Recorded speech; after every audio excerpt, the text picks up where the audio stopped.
Hi, and welcome. You're listening to the X22 Report. My name is Dave, and this is episode 898B, and today's date is February 19th, 2016, and the title of the episode is Syria Peace Talks Have Been Canceled Again While the U.S. Bombs Libya.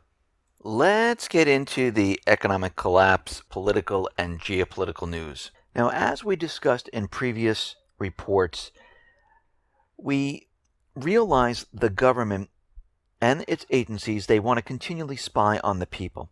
And the FBI has been working very hard to convince the people they need to be spied on because they can't fight terrorism without having backdoors or knowing the encryption key. We see what's happening with Apple.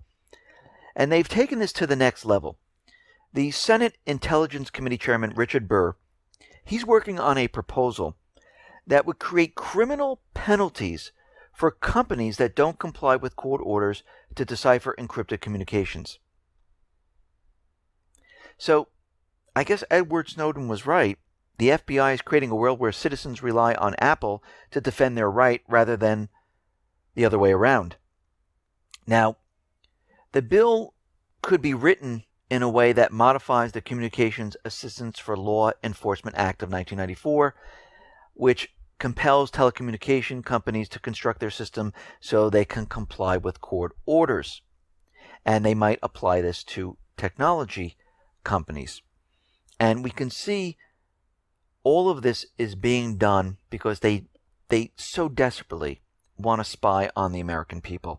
And as they push this forward, we can see this will give the companies an out, saying, well, we had to do it, or we will receive penalties.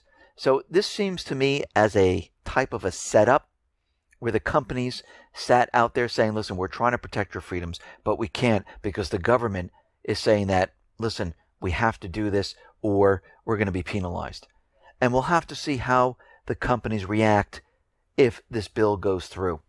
But we can see what's happening right now. They want the information on the people, and they will go to any lengths to get the information from the people.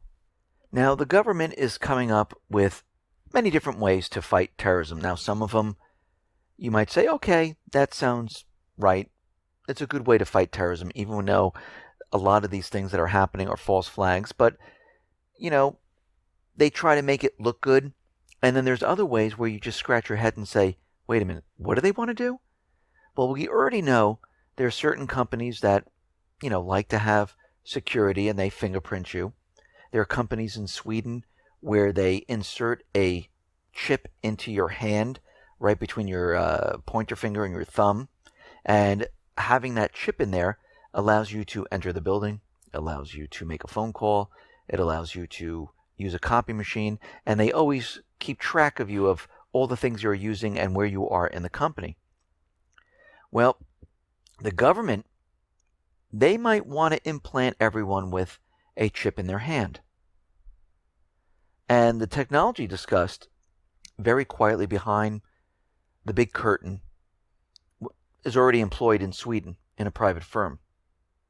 They implanted a chip, like I said, and they're able to track everything. So they're saying if everyone has a chip in their hand, then to get on a plane, you'd have to swipe your hand. It would have all your identification. And if you wanted to take a bus, if you wanted to take the train, if you want to go to a sporting event, if you wanted to do anything, this would have all your information. Now, we know with the real IDs, those are coming with barcodes, with RFID chips. They're going to have your retina scans, and all of it's going to be kept up in a database of DHS. The next step after that, most likely, will be a chip in your hand, just like companies are doing right now to their employees. Well, I really don't want something inserted into my body. This is something I really don't like, and I object to this completely. Might be some people out there that want this. I don't know why, but this is something where I see the government going a little overboard, but eventually I can see them actually trying to push this forward. Because it's all about keeping tabs on each individual, correlating their information into a database, and knowing exactly what you're doing. This is the type of society governments really want. And a lot of governments around the world are pushing this. I mean, look at what's happening in France. That's the test bed right now. And we can see this is going to spread to many of the countries. Now, China is trying to calm the situation down with North Korea. As we know, the U.S. is continually provoking China and North Korea because of the fake hydrogen bomb explosion in North Korea, which they cannot prove. There's no radiation. There's no evidence whatsoever. We know the U.S. is flying jets between North Korea and South Korea, leaving the jets in South Korea. They want to put the THAAD missile system in South Korea. More Patriot missiles have been delivered to South Korea, and the budgets have been increased to support the protection of South Korea against North Korea. Well, China is out there, and they're trying to put together a peace treaty with the United States, which would formally end the 1950-53 Korean War and is one of the North's long-running demands. The United States said on Thursday that denuclearization remains its top priority when it comes to North Korea. And the treaty, the peace treaty negotiation, would work in tandem with denuclearization. And it would be all part of the talks. So what does the U.S. do? They rejected China's proposal. No, we're too busy starting a war. We can't be bothered with that. We want to keep this provocation continuing against North Korea. We don't want this to stop. We can't have peace right now. That'd be ridiculous. So Russia right now in Ukraine, we know that Crimea is now part of Russia. They didn't steal it away. The people voted. They decided, you know something? We don't want to be part of Ukraine anymore. We want to be independent. Once they were independent, they decided, listen, we'd like to be part of Russia. Russia, do you accept? Russia said yes. And all this was done because of the United States. Victoria Nuland created a coup d'etat, ousted the elected government, put in a puppet government, and now the people are suffering. Pretty much the same in every single one of the other countries. Libya, Lebanon, Yemen, Syria, Iraq, you name it, wherever the United States is, where they remove the government, they make the country a complete disaster area. So Russia is asking the United States and the European Union to give legal qualification to Ukraine's blocking deliveries of energy and cargo to Crimea. And we have not heard anything from the United States or Europe. And we'll have to wait to see what they have to say, because at this point, what is the legal justification for all of this? Now, the U.S. is saying the best way Ukraine can survive, it's to keep Yatsenyuk in power. Because with him in power, this is the best chance to prevent Ukraine from going into chaos. Well, I'm sorry. Everything is in chaos since the United States came into Ukraine and put Yatsenyuk in power. What's better in Ukraine? They're in a collapse scenario. The currency is devalued. They have so much debt they can never repay it. They've lost Crimea. They've lost the southeastern section. And they're in constant war. And the people are suffering because of all of this. So what's better there? Absolutely nothing. No, they want to keep a central banker in control of the country. That's what they're really saying. Now, out in Iceland, I don't know if many people realize this, but during the 2008 crisis, where everything was completely falling apart, and we know nothing has been solved, Iceland decided to get rid of their bankers, and they put a lot of them in prison, and Iceland's economy really recovered. This is why you don't hear that much about Iceland at this point. But Iceland also refused to join the EU. They looked at the different countries. They saw how much debt they were in. They looked at their economy and said, you know something? It's better the way we are right now. Maybe we'll get rid of the central bank and we'll take complete control and will create our own currency without interest. And this is the path that they're on. But the United States right now, because of them provoking war around the world, they want to reopen a Cold War military base in Iceland because of what's happening with Russia. The plans have been kept secret from the public and the Prime Minister of Iceland himself until right now. And a lot of Icelanders are worried. Paul Fontaine, news editor of The Grapevine, he says when the base closed in 2006, a lot of Icelanders were relieved. Even the Prime Minister himself said that he learned about these plans from the news, and that's very highly unusual. The U.S. has so far stated that it only plans to upgrade a single hangar. And you know what that means. It means that they're going to do one hangar, bring in some military assets. They're going to restore another hangar, bring in more military assets until they have the base on Iceland. So we can see this is continually happening. More and more military assets are being moved all over the place. We realize at this point the U.S. military has now deployed tanks and artillery equipment to caves in Norway. So they're loading up the caves in Norway to better equip stations near the NATO-Russian frontier. Now, we have to understand that Norway shares a border with Russia,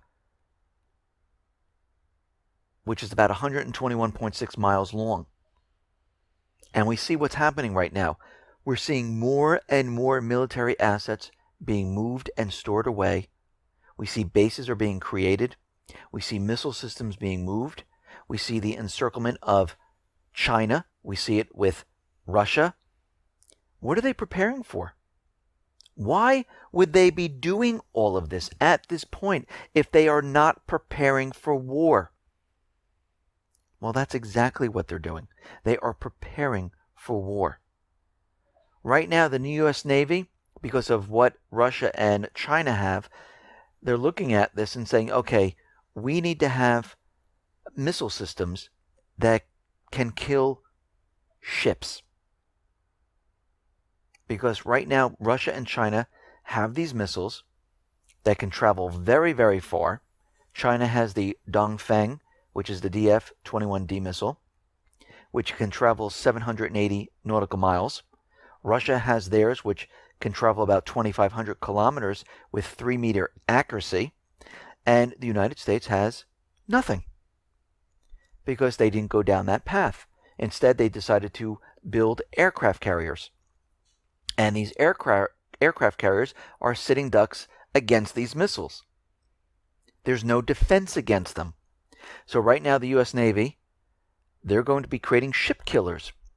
One of them, they're going to retrofit a lot of these missiles, like the RGM, UGM-84 Harpoon. They're also going to do this with Tomahawks, but these do not have the distance that the Russian and the Chinese missiles have. The RGM, the UGM-84 Harpoon, can travel about 70 nautical miles. The Tomahawks, they're a little bit better. They can probably hit targets about 200 miles away. So, again, the United States is falling short once again. Technology that China and Russia have a little bit more advanced in this area.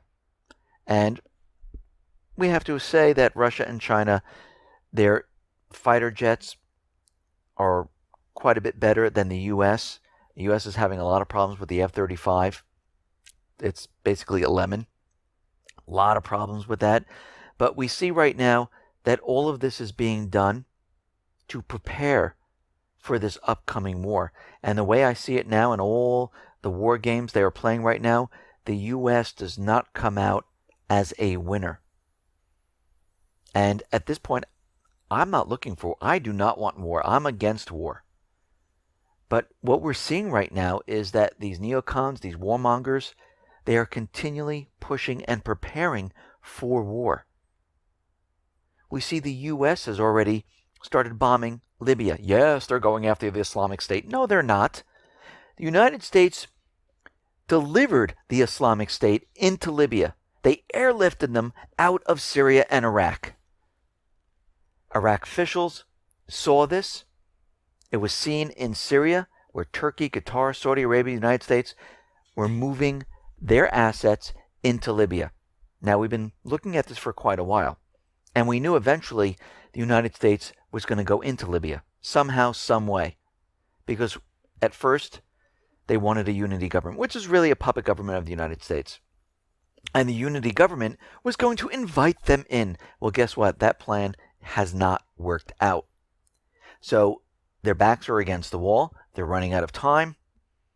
Obama yesterday said, we will be hitting any targets in Libya, which gave us the signal that they were going to go in and bomb. And look what we have today.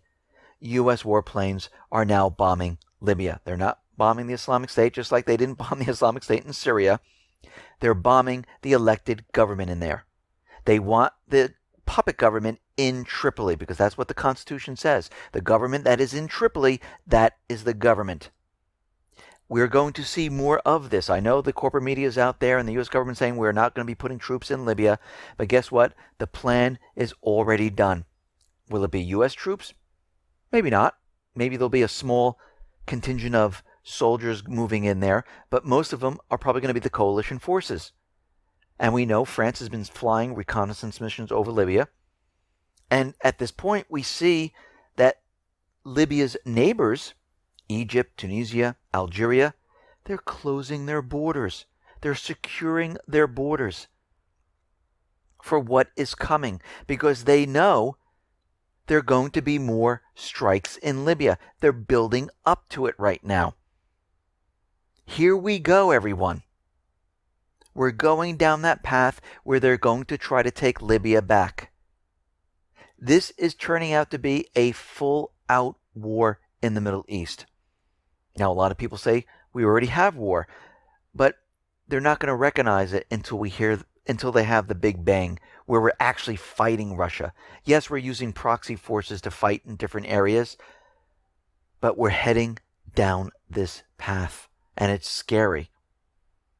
And it doesn't seem like they're going to stop. Now, today, they were supposed to have peace talks. They were supposed to get together and have peace talks, and they're completely canceled. Once again. And it seems like this ceasefire peace talk negotiations, it is going nowhere at this point. And we knew it was going to end up going nowhere. They don't want peace. They don't want a ceasefire. They want Assad. Actually, at this point, I don't even think it has to do anything with Assad. I know they would like to put a pipeline right through Syria to supply Europe with natural gas. We've said this many, many times, but I think we're past that point already. I think we're at the point right now where they're just looking to start a war. Because what we're seeing is the U.S. State Department is accusing China and Russia of increasing global tensions. Really? Well, China and Russia were not part of anything. It was only the United States in the Middle East and Syria. Russia stepped in to say, okay, enough is enough. You've been bombing the Islamic State for a year and a half or so, and the Islamic State has increased the territory in Syria. What are you really bombing? So they stepped in. Of course, by the invitation of Assad, who is the elected leader of Syria. The United States invaded Syria. Actually, the Iraqis don't even want the United States in Iraq. What they're really saying is China and Russia are making it more difficult for the U.S. to push their agenda in these areas. And yes, global tensions have increased, but not in the way they want you to think. And what that means is the United States is going to be pushing even harder to get this war started. So we see at this point that Turkey is continually pushing their agenda. We see the peace talks have been canceled. And right now, Russia is going to initiate UN Security Council meeting over Turkey's plan to send troops into northern Syria. Now, is this going to stop anything? Most likely not at this point. I think at this point we're too far gone. I think the United States at this point realizes if they don't do something and they don't start a war, the whole thing just collapses right in front of their face. And everyone's going to blame the central bank, the U.S. government, and they definitely do not want this. Now, can this happen? Can they say, okay, we just give up? Maybe. I doubt it. I doubt if they'll let this go. After all these years of lying, I don't think they're just going to all of a sudden say, okay, listen, let's just let it collapse. We'll take the blame for it. We're sorry, everyone. I just don't think it's going to happen. Right now, Damascus is rejecting the proposal for a no-fly zone over Syria. They said, look what happened to Libya when we had the no-fly zone. It was a complete disaster. We don't want the same thing here. And actually, the government of Syria is saying, no way. We will let you know what we're doing here, and that's not part of our plan. So we understand that the United States has been pushing and provoking countries around the world.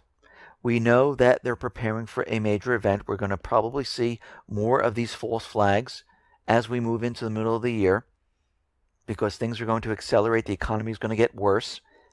If you believe it's going to get better, well, I'm sorry, but it's not. It's going to get worse as time goes on until we hit the exact collapse time period. And even at that time, if it's not brought on by another group or country, like the United States wants you to believe, they'll deny there's even a collapse. But what I think is going to happen here, they're going to have the event coincide with the collapse. This way, it will make it easier for them to explain why this is happening and explain why they've told us that everything was fine until this happened. And this is going to be their basically escape from being blamed from all of this. And everyone needs to be aware of what is coming. Listen, everyone, thanks a lot for listening. Be well, be safe, and especially be prepared. Thanks a lot.